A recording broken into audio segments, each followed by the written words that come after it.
et vous fait gagner en santé encore une fois de plus chez vous dans ce nouveau numéro consacré aux huiles de cuisson. Alors que devons-nous savoir à propos de ces huiles? C'est ce que nous allons découvrir avec notre invité Grace Mbungu, nutritionniste diététicien. Monsieur Grace Mbungu, bonsoir et bienvenue sur ce plateau de l'émission Urgence Santé. Bonsoir, merci beaucoup. Alors vous êtes nutritionniste diététicien, c'est bien cela? Oui, effectivement. Pouvez-vous nous parler brièvement de ces deux sciences? Oui, en fait, la diététique, c'est la science qui étudie les aliments, c'est-à-dire tout ce que l'on mange. Voyez-vous? Et par contre, en ce qui concerne la nutrition, c'est la science qui étudie le rapport entre la nourriture et la santé. Donc, le rapport entre l'alimentation et l'être humain, le Voilà. fonctionnement du corps humain en fait.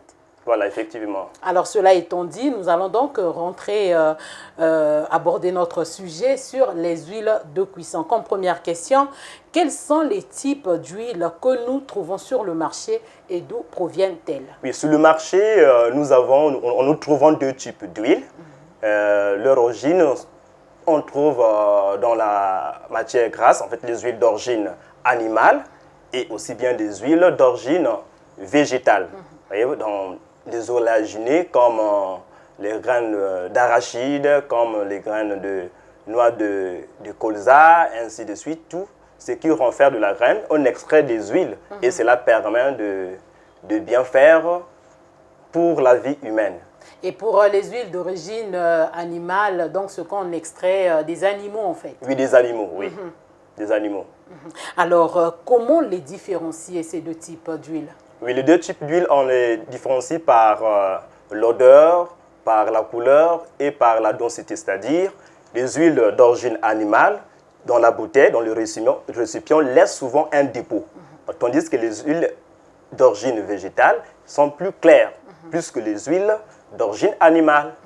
Et par rapport à l'odeur, par rapport à la densité, que voulez-vous dire? L'odeur, comment se caractérise cette odeur? Oui, bon, l'odeur sont caractérisées de façon, en fait, au niveau de l'odorat, vous sentez que la présence de matière grasse est disponible. Quand vous allez sentir au moins, en fait, le goût d'un animal. C'est technique, hein, parce Oui. que c'est pas évident. Donc, en sentant l'huile, que ça dégage une odeur. Donc, il y a une odeur comme ça qui se dégage des huiles? Oui, une odeur d'origine animale, d'origine matière grasse animale.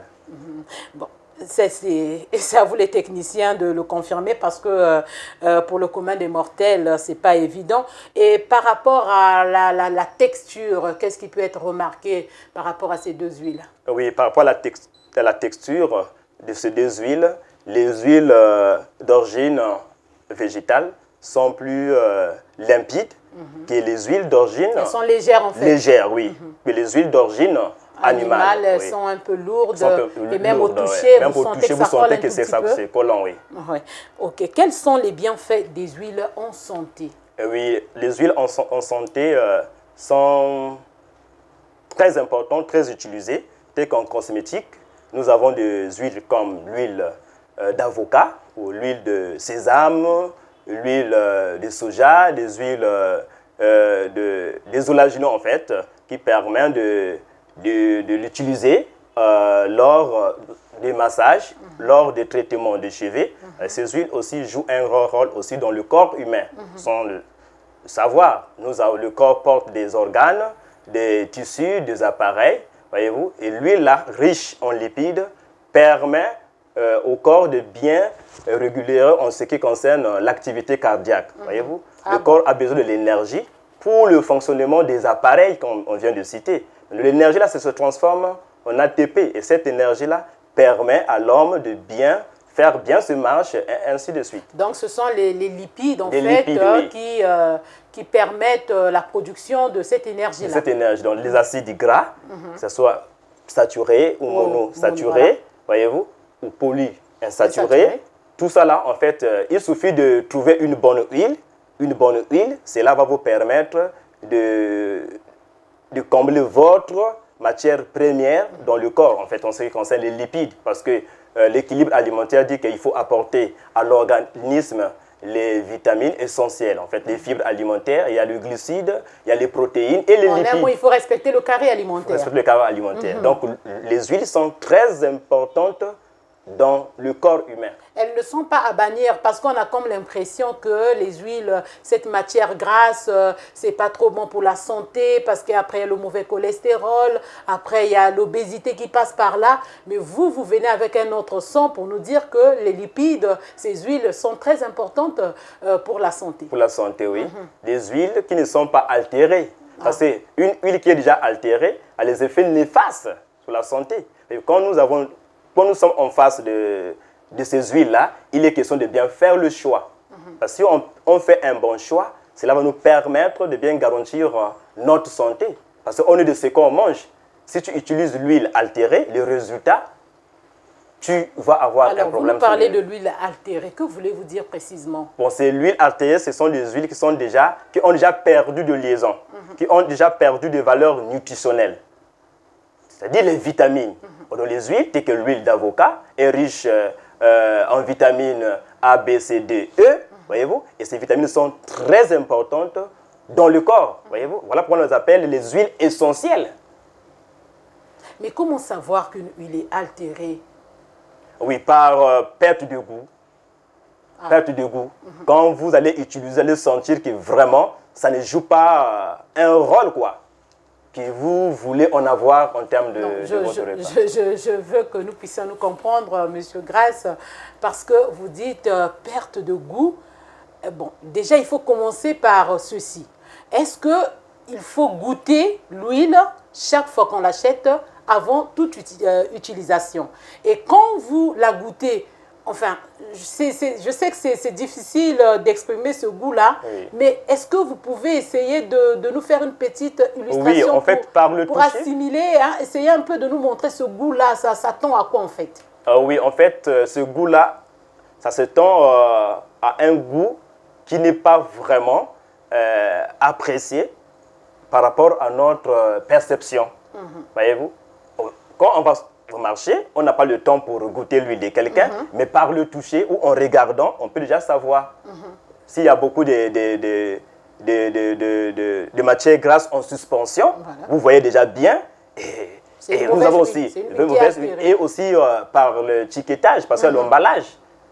Ces huiles sont étiquetées, il faut voir la date de fabrication, de péremption, et voilà. Et la date de fabrication.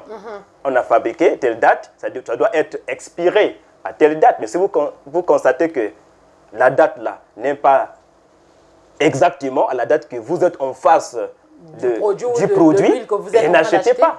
Ah, donc vous êtes en train d'insinuer qu'en temps normal, il faut lire les étiquetages avant d'acheter un produit. Voilà, il faut lire ces étiquettes parce que l'étiquette, en fait l'emballage, informe les consommateurs. Un consommateur qui n'a pas le courage ou bien qui n'a pas la volonté de lire d'abord ce qu'on a prescrit sur le produit, en tout cas, c'est un danger permanent. Avant d'acheter, il faut commencer par lire, parce que le fabricant, pour lui, il a fabriqué, l'huile a subi un peu les opérations unitaires, donc pour lui, il attend juste les bénéfices, il les vend, ainsi de suite. Il fait au moins son commerce. Il ne se soucie pas de la santé de la population. C'est à toi de savoir, de lire. Mais par là aussi, nous avons aussi des mamans qui ne savent pas aussi lire. Pourquoi j'ai dit, par le toucher, en regardant, tu peux savoir que ça c'est déjà altéré, tu peux humer et voilà. Alors, au tout début de notre émission, vous nous avez parlé de deux types d'huiles. Les huiles végétales, les huiles animales. Et tout à l'heure, nous étions donc en train d'évoquer les bienfaits des huiles végétales au niveau de la santé. Alors, moi, ma question est celle-ci. Quelle huile de cuisine choisir et pour quelle utilisation? Oh oui, l'huile qu'on peut prendre par là, nous précisons que l'huile végétale, c'est bien pour l'utilisation en cuisine. Parce que par là, nous avons la matière première, en fait la matière, ça se transforme en matière grasse en faible quantité. Tandis que dans les huiles d'origine végétale, animale, excusez, la quantité en matière première est beaucoup plus que dans les huiles végétales. Donc elle est beaucoup plus concentrée en fait. Maintenant, pour l'utilisation des huiles d'origine animale, il faut les chauffer pour briser en ce qui concerne hein, les acides gras, qui est vraiment saturé pour les briser. Mais attention, il ne faut pas arriver jusqu'à une température où l'huile commence à émettre même la fumée. Parce que lorsqu'il y a la fumée, on perd les nutriments essentiels qui se trouvent dans ces huiles. Donc c'est la raison pour laquelle lorsque nous les consommons avec cette utilisation, cette mauvaise utilisation, nous sommes exposés à une certaine maladie, comme le cancer, parce que cette huile devient maintenant cancérigène. La raison pour laquelle il faut l'utiliser avec l'intelligence. On ne les chauffe pas trop, mais il faut respecter la température de cuisson. Voyez-vous? Parce qu'aujourd'hui, quand on met des huiles au feu, on a tendance de les laisser chauffer jusqu'à arriver à un niveau où il y a la fumée. Or, la fumée là, même pour ceux qui souffrent de maux d'estomac, de problèmes du système nerveux et autres, ce n'est pas bon. Alors, vous parlez là de la dangerosité de ces huiles animales au niveau de la santé. Mais est-ce qu'il y a une partie du corps exposée à cette mauvaise utilisation d'huile qui concerne à chauffer l'huile? Oui, déjà quand on chauffe beaucoup d'huile, déjà il y a perte de nutriments essentiels, les huiles animales là, surtout. Et ce qui reste là, c'est un toxique qui est très dangereux dans le corps. En fait, l'organe exposé, c'est le foie. Ah, le foie. Parce que la digestion des huiles se passe dans le foie. C'est le foie qui synthétise les matières grasses là, en fait le lipide là, en acides gras, soit saturés, soit polyinsaturés. Donc la digestion des lipides, on obtient à la fin les acides gras. Voyez-vous? Mais le foie est exposé. Voilà pourquoi si l'huile là, elle n'est pas bonne, du coup, nous avons le cancer du foie, cancer du poumon, cancer du pancréas, ainsi de suite. Mais est-ce que ces huiles animales seraient aussi à l'origine du mauvais cholestérol dans l'organisme? Oui, effectivement, parce que la teneur en graisse est très élevée. Surtout chez les personnes qui sont soit obèses, qui sont en excès de poids. En excès de poids, cette huile n'est pas trop. Et je conseille même aux patients de réduire les apports en matière grasse. Donc en huile. En huile, voyez-vous? Parce que quand tu prends trop d'huile, du coup l'excès de graisse augmente dans le corps et surtout même au niveau du tissu épithélial. Voyez-vous? Il y a un problème là-dessus. Des tissus épithéliales, vous voulez parler donc au niveau de la peau? Au niveau de la peau, oui. Parce que le tissu épithélial renferme des cellules épithéliales. Donc il y a des cellules qui se trouvent là. Mais si l'huile là est de façon mauvaise, en tout cas ça va... On a dit ça va neutraliser. Alors, nous continuons en tout cas notre thème, c'est sur les huiles de cuisson. Nous allons donc revenir sur les huiles végétales. Alors, est-ce que toutes ces huiles végétales supportent la cuisson? Non, toutes les huiles végétales ne supportent pas la cuisson. Il y a des huiles qui sont pour la cuisson et il y a des huiles qui ne sont pas pour la cuisson. Et comment le savoir? Oui, par exemple, les huiles d'origine végétale, on ne les chauffe pas beaucoup, à une température élevée. C'est comme l'huile d'arachide, on ne les chauffe pas parce que quand on les chauffe beaucoup, on perd bien sa valeur nutritionnelle. Voyez-vous? Les huiles comme l'huile d'olive, on peut utiliser ça dans les salades. Voyez-vous? Et d'autres huiles, les huiles d'origine végétale, on les utilise dans les salades. Mais les huiles d'origine animale, voyez-vous, on peut les utiliser dans les fritures. Soit vous voulez griller quelque chose, un poisson, voilà, et vous pouvez utiliser, mais respectez en ce qui concerne la température de cuisson. Alors, pour une meilleure compréhension, vous dites que les huiles végétales sont beaucoup plus utilisées dans les salades. Dans les salades. Mais cela n'empêche qu'elles soient chauffées ou utilisées dans la friture et dans la friture, voilà. Mais sinon, les huiles d'origine animale, c'est pas bon d'utiliser ça dans les salades. Parce que la quantité de matière grasse, elle est vraiment en grande quantité. Très élevée. Très élevée. Voyez-vous? Vous n'allez pas chauffer cette huile. Or, la salade a ses principes. Quels sont ces principes rapidement, Monsieur Grasse? Oui, ces principes-là, c'est respecter d'abord la quantité de l'huile que vous allez au moins utiliser. Et votre huile doit être d'abord de bonne qualité. Et votre huile doit être d'abord limpide.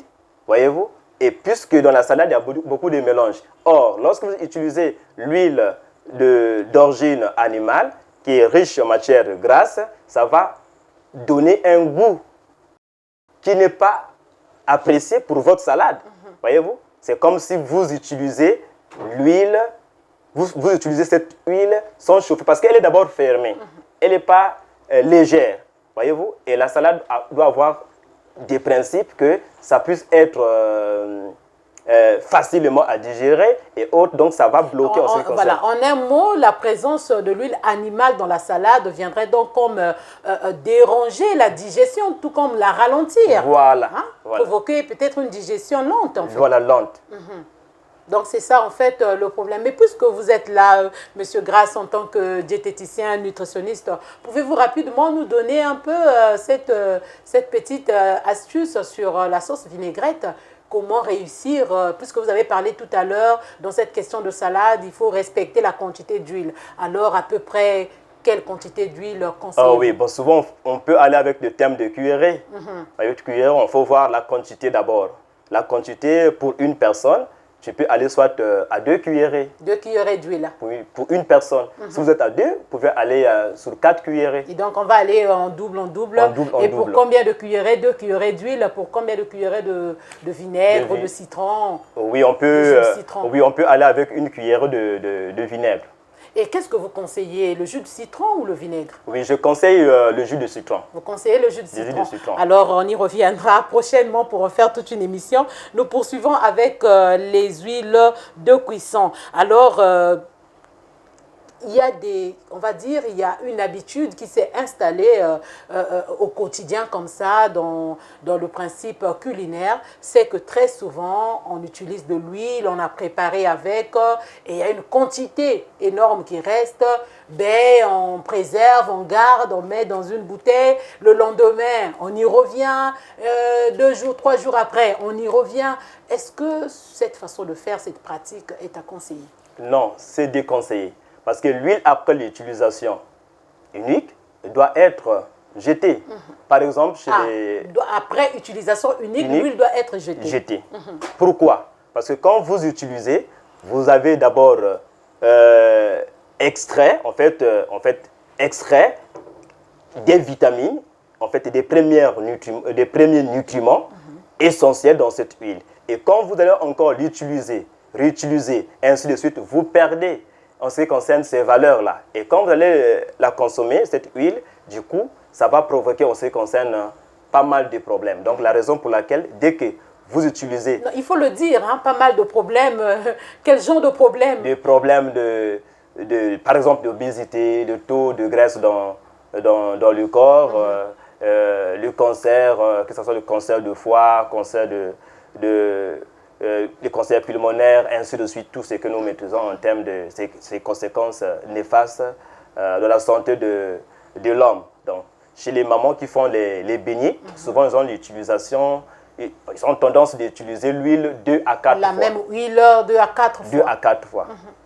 Vraiment, c'est déconseillé. C'est un danger permanent parce que quand vous utilisez beaucoup, il y a déjà perte de liaison. Voyez-vous? Et c'est l'huile qui devient par la suite cancérigène. Cancérigène. Alors, je veux bien vous croire, mais Monsieur Grasse, vous conviendrez avec moi que l'huile actuellement sur le marché coûte excessivement cher. Pour 1 litre, il vous faudra peut-être 2000, 2500. Alors, s'il faut s'hasarder à jeter tout le temps, est-ce que vous vous souciez quand même de la poche du commun mortel de la population congolaise? Ah oui, c'est ça le problème aujourd'hui qui mine le 3/4 de la population et surtout à Pointe-Noire. Le prix de l'huile sur le marché a augmenté en raison de tout ce qui s'est passé en termes de la pandémie d'abord. Mais pour un Congolais, ce n'est pas un problème qui peut lui empêcher de consommer de l'huile. Parce que nous avons dit au départ que nous avons 2 types d'huile. Nous avons les huiles d'origine végétale et les huiles d'origine animale. Maintenant, en termes des animaux, on n'a pas trop de parcs, voyez-vous, ici au Congo. Mais il est question que nous avons le secteur primaire où on peut faire l'agriculture. Il y a dans la Bouenza, par exemple, il y a la culture des arachides. Avec les arachides, on peut avoir de l'huile. On peut extraire de l'huile. Extraire de l'huile. Nous avons de palmiers. voyez-vous, les noix de palme là, et nous pouvons utiliser pour l'huile. Mais il est question, il faut passer dans la transformation. Pour éviter qu'on puisse dépenser beaucoup, il faut passer par la transformation. C'est-à-dire, vous pouvez monter une unité de transformation à la maison. À la maison. À la maison. Vous achetez soit les noix, vous allez avoir la moine et le tourteau là, ça va vous permettre d'extraire l'huile. Et cette huile, soit si vous allez réussir à avoir 1 litre, je pense que ça peut vous permettre de passer au moins une semaine sans aller acheter même l'huile au marché. Donc cela permet à la personne de réduire en ce qui concerne les coûts en huile. Si ça augmente le prix, il n'y a pas un problème. Il faut prendre ce qui est disponible pour la transformation. Mais est-ce qu'il faudra aussi, pour cela, c'est vrai qu'il faut opter pour la transformation, mais est-ce qu'il faudra pour cela avoir quelques nouvelles habitudes de cuisson? Parce que si tout le temps vous faites usage d'huile, vous utilisez de l'huile, à ce moment-là, vous en manquerez. Est-ce qu'il y a des modes de cuisson que vous pouvez conseiller à la population pour évidemment les éviter un peu tout le temps d'utiliser de l'huile ou de subir un peu les conséquences fâcheuses de cette augmentation du prix de l'huile? Ah oui, par là, ce n'est pas aussi obligatoire de consommer à toute fin l'huile par semaine. Par semaine, vous pouvez l'utiliser, vous pouvez avoir un repas contenant de l'huile, soit 2 fois par semaine. Ah, 2 fois. 2 fois par semaine. Nous avons 7 jours dans la semaine et vous dites 2 fois la semaine. 2 fois. Voilà. Et les 5 autres jours, on fait comment? On prépare oui, vous pouvez aller avec d'autres recettes. Mais allez-y, vous êtes mieux placé pour nous donner ces recettes. Parce que la recette, vous pouvez faire avec la pâte d'arachide. Voyez-vous, une recette, vous pouvez aller avec la moine. Mais la pâte d'arachide, mais ça se prépare avec de l'huile. On voit qu'il faut d'abord chauffer l'huile, après on met la pâte d'arachide et vous vous dites qu'il faut faire la pâte d'arachide sans huile. Oui, déjà avec la pâte d'arachide, quand vous êtes en présence, en fait, devant un repas que vous voulez au moins organiser, déjà si vous allez utiliser comme ingrédient la pâte d'arachide, déjà, comme il y a la pâte d'arachide, la quantité en huile est réduite. On met un peu. On met juste un tout petit peu. Voilà. Et rapidement, un mot sur l'huile de palme, parce que plus que l'huile végétale, non, les huiles galopent en prix. Et alors, très souvent, les mamans font maintenant recours à l'huile de palme. Est-ce une huile à conseiller? Oui, c'est une huile souvent que je conseille à la population. Mais il est question de bien la conserver.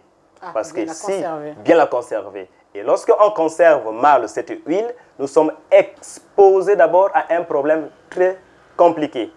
Voyez-vous? Donc, dans l'huile de palme, on voit l'indice de peroxyde, c'est-à-dire que non, c'est une valeur qui détermine la qualité d'huile en matière de santé. Voyez-vous? Maintenant, si vous allez prendre ça en grande quantité, vous êtes aussi exposé à un problème lié par rapport à cette utilisation. Parce que nous voyons les mamans, pour faire du saka, le saka doit baigner dans de l'huile de palme. Quand vous faites le haricot, vraiment, vous sentez que vraiment c'est de la mer, en fait, c'est l'océan. Effectivement. C'est une mauvaise pratique, en fait. Donc, c'est une mauvaise pratique. Donc, il est question de réduire en ce qui concerne la quantité d'huile. Voir par rapport aux aliments que vous voulez utiliser avec de l'huile, il faut modérer, il faut les consommer, ces huiles-là, avec modération. Les modes de cuisson à vapeur, ce qui consiste parfois à bouillir. Oui, à bouillir, par exemple, oui, effectivement. Même pour, on n'est pas toujours obligé de passer par les fritures. Nous avons on peut prendre soit l'aliment comme la banane, la banane plantain. Vous n'êtes pas obligé de passer par des fritures et autres. Vous pouvez passer par à vapeur. Vous pouvez mettre dans une marmite les tiges et laisser la banane au-dessus et chauffer. Je pense que cette vapeur va vous alors, permettre Monsieur Grasse, un mot de la fin à l'endroit de nos chers téléspectateurs, parce que nous sommes arrivés à la fin de notre entretien. Ah oui, bon, ce que je pourrais au moins parler en termes des huiles, il est question de respecter d'abord, de savoir d'abord les différentes huiles que l'on trouve sur le marché et même leurs origines. Et il est question aussi de respecter en ce qui concerne la conservation et le mode de cuisson. voyez-vous. Et rapidement sur la conservation, puisque nous sommes à la fin, comment conserver cette huile? Oui, il faut conserver cette huile à une température ambiante, c'est-à-dire que les huiles ne sont pas exposées à l'air libre. Je vois les mamans parfois sortir les bidons au soleil. Or, nous avons des radiations, des rayons ultraviolets. Lorsque ça traverse, en ce qui concerne la paroi du récipient, ça altère déjà le produit. Monsieur Grasse, merci. Merci beaucoup. Voilà, c'est donc la fin de notre entretien qui a porté sur les huiles de cuisson. Merci de l'avoir suivi. Urgence Santé vous fait gagner en santé et nous vous disons bonne suite de programme sur Lux Télévision.